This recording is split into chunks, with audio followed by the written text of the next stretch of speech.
Hello，大家好，我係鄧建明醫生。咁今日咧有一位70幾歲嘅阿伯咧，佢就嚟到我哋嘅儲華中心啦。咁佢同我講咧，自己隻腳上邊啲靜脈曲張已經有幾廿年㗎啦。咁之前一直就唔敢治療啊，因為驚痛啊，驚做咗之後會復發啊，又驚手術之後要臥床休養啊咁樣，所以一直都冇話下定決心去治療。咁直到最近幾年咧，隻腳就開始慢慢有啲腫啦，有啲發黑，所以佢都好擔心將來會唔會有啲咩問題啊，甚至乎連出遠門都唔太敢。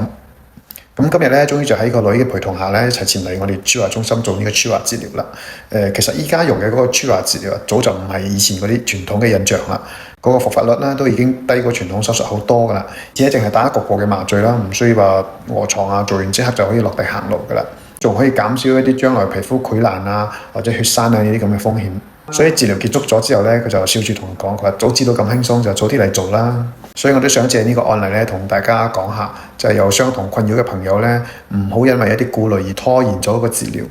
因為依家啲醫療技術啊，真係越嚟越人性化，越嚟越安全啊、舒適啊，咁樣解決問題。所以大家早啲治療咧，就可以早啲重新享受嗰個生活啦。